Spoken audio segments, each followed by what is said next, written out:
मीनल एक दिन शोले देख रही होती है। उसे बसंती का कैरेक्टर बहुत अच्छा लगता है। उसने बसंती को देखने के लिए कई बार शोले देखी होती है।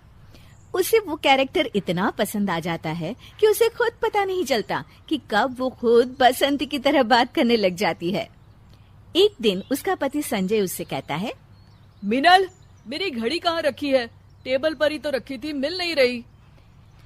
अब मैं बोलूंगी तो बोलोगे कि बोलती है, क्योंकि देखने वाली बात ये है कि जब घड़ी घर में है ही नहीं तो टेबल पर रखी होगी कैसे? क्योंकि अगर रखी नहीं होगी तो मिलेगी कैसे? अरे क्या बोल रही हो मिनल, साफ साफ बोलो ना। क्योंकि मुझे ज्यादा बोलने की आदत तो है नहीं, पर अगर आप पूछ ही रहे हैं तो मैं बता देती हूँ कि आपकी घड़ी हो गई थी बंद। तो आपने कहा था कि दुकान में दे आओ बनवाने को। अब दे आए हो तो चूंकि आपको याद ही नहीं है। हो याद आया, मैंने ही तो कहा था तुमसे। देखो अब हो गई ना बात साफ। तो आप कहोगे कि सॉरी मिनल, मैंने तुम्हारा सुबह का वक्त खराब किया। पर देखने वाली बात है कि वक्त तो खराब हुआ ही है, पर मिनल इतनी भी बेवकूफ नहीं है कि अपना और वक्त खराब करे। इसलिए मैं जा रही हूँ किचन में। जय राम जी की। मीनल किचन में चली जाती है और संजय हैरान रह जाता है। अरे बहू, आज क्या बन रहा है खाने में? मम्मी जी, खाने में तो वही बनेगा ना जो सब्जी आपके बेटे खरीद के लाए थे, गोभी लाए थे, तो वही बना रही हूँ। अब समझने वाली बात ये है कि आपको अगर कुछ और बनवाना था तो आप कह देती तो मैं बना देती। मिनल को तो कभी कोई काम करने में आलस आता ही नहीं। अरे बहू बस कर, तू तो रेल गाड़ी की तरह बोलती ही चली जा रही है। मम्मी जी, वैसे तो मेरी आदत ज्यादा बकबक करने की है नहीं। वो तो आपने मुझसे पूछा कि क्या बना रही हो तो मैंने आपको बता दिया। आप नहीं पूछती तो मैं नहीं बताती, क्योंकि ये तो वही बात हो गई ना कि उल्टा चोर कोतवाल को डांटे। एक तो आप मुझसे पूछती हैं, फिर उल्टा मुझसे ही बोल रही हैं कि मैं कैसे रेलगाड़ी की तरह डर से बोली जा रही हूँ। ओफो, बस बस बस, जा रही हूँ मैं बहू। हाँ हाँ तो जाइए ना, मैंने थोड़ी ना आपको रोक कर रखा है कि रुकिए मेरे साथ बातें करिए। मीनल की बक बक बंद ही नहीं हो रही थी और उसकी सास रसोई से बाहर चली जाती है। बाप रे बाप, बोल बोल कर बहू ने तो मेरे कान में ही दर्द कर दिया।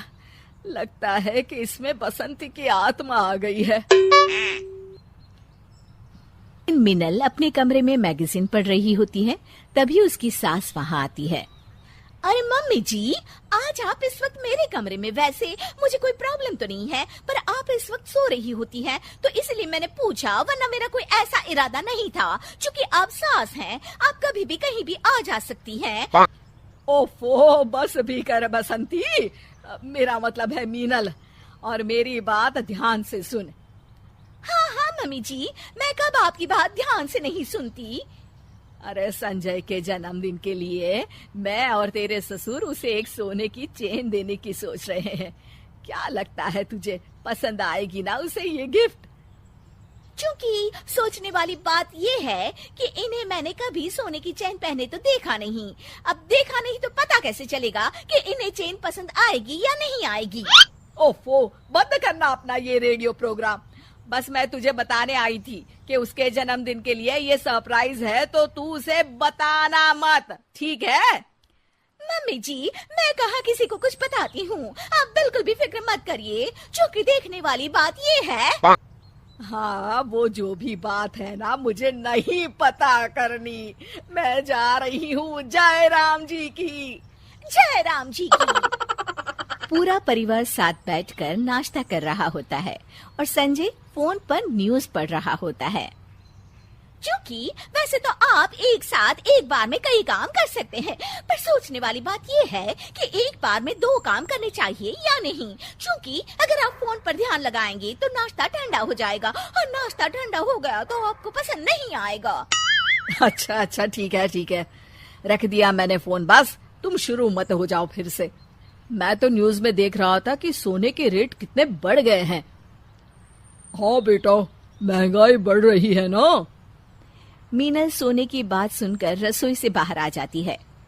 हाँ, सोने के रेट बढ़ तो गए हैं, पर सोचने वाली बात यह है कि क्या अभी भी लोग सोना खरीदेंगे, और अगर वो सोना खरीद रहे हैं तो फिर क्या फर्क पड़ता है। अब जैसे कि मम्मी जी हैं जो आपके जन्मदिन के लिए सोने की चेन बनवा रही हैं। धत्तिर की। सोने की चेन मेरे जन्मदिन के लिए? सास और ससुर मीनल की तरफ देखकर अपना सर पकड़ लेते हैं। क्योंकि अब सोचने वाली बात यह है कि गलती तो मुझसे हुई है, तो माफी भी मांग ही लेती हूँ, पर सवाल ये उठता है कि माफी मिलेगी या नहीं। नहीं मिलेगी, नहीं मिलेगी, नहीं मिलेगी माफी। मीनल के बसंती बनने के चक्कर में हो गया बर्थडे सरप्राइज का सत्यानाश।